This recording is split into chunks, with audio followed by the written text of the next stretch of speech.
Hi, Marikit. I just noticed that you haven't been replying to my messages. Are you okay? I'm okay, promise.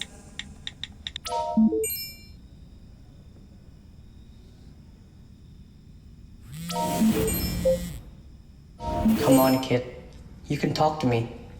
I know we haven't known each other long, but you can trust me.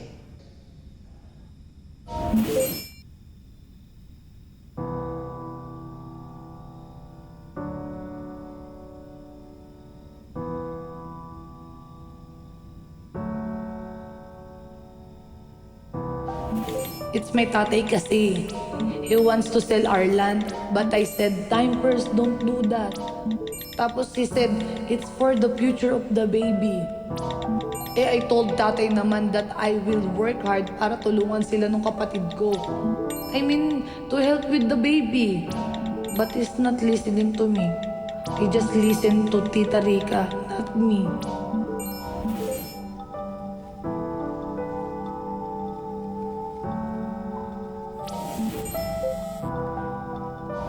I know the feeling of not being listened to.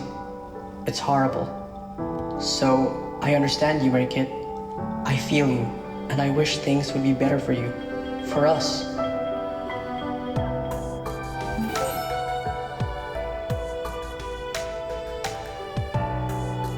I really need to hear that, Victor. Thank you, ah. Thank you for always understanding me. Because I feel so alone in this house right now.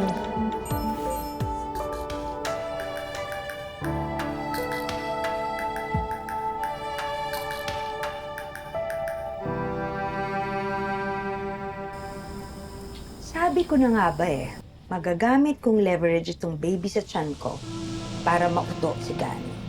Konting panahon na lang, makukonvince ko na siya na ibenta ang lupa niya. Sure na yan, Mom. Kasi you've got Tito Gani wrapped around your fingers. Sana nga. But I don't wanna be complacent. Mas matagal ang pinagsamahan ni Ikit at ni Gani. It's not easy na tibagin ang close relationship ng mag-ama. Hanggat nandyan si Ikit, pwede pa rin magbagong isip ni Gani. Walang bahala dun, Mom. What do you mean?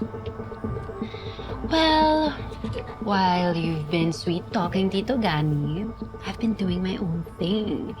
Kasi naman, kating-kati na akong umalis dito sa dirty town na to. Kaya gumagawa na ako ng paraan para hindi na makagulo sa plans natin si Ikit. Interesting. Sure ka ba na mag-work yung plan mo? Just wait and see.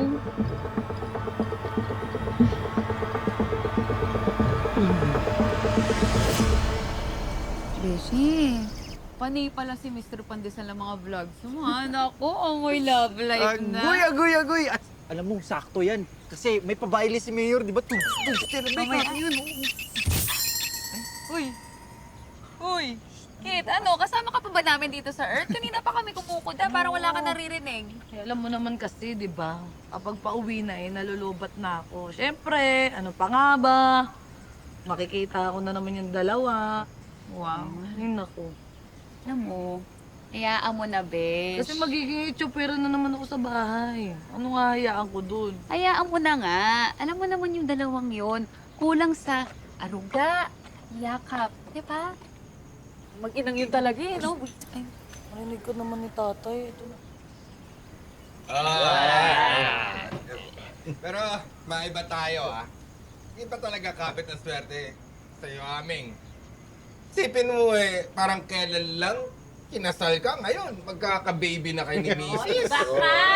Talaga, Napakaswerte mo talaga. Ay, nako, maniwala kayo. Talagang napakalaking swerte talaga sa akin yung baby.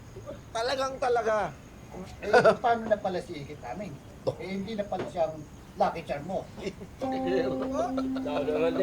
ka. Siguro. Malaki niya si Ikit. Kaya dapat lang na baby ang buong attention at pagmamahal ni Aming. Iba to. Wag lang ganon, wag ganon. Alam nyo, kahit na magkakaroon kami ng baby ni Rica, Ikit, original yan. Yan ang prinsesa ko. Hindi mababawasan ang pagmamahal ko dyan. Dapat. Ika nga ng mga nakatatanda. Ha? Ang panganay, walang kapantay. Siyang tunay. Kailangan pa bang i-memorize yan? Gulo ang tinitipo eh.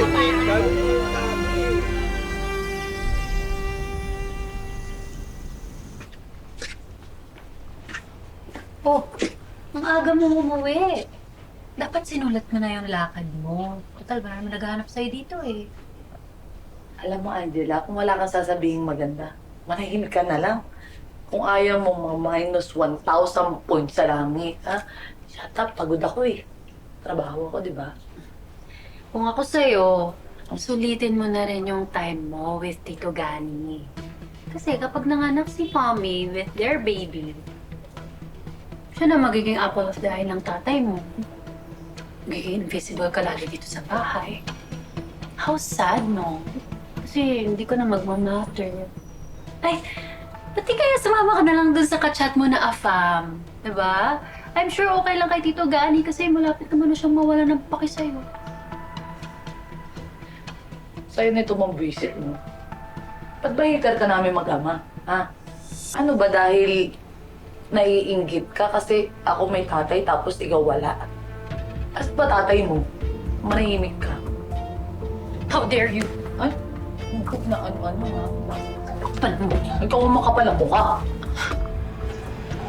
Sige, subukan ka. Mas masakit pa dito mararanasan mo! Tita, si Angela naman po yung nangunguni. Eh, di ko naman siya inaano.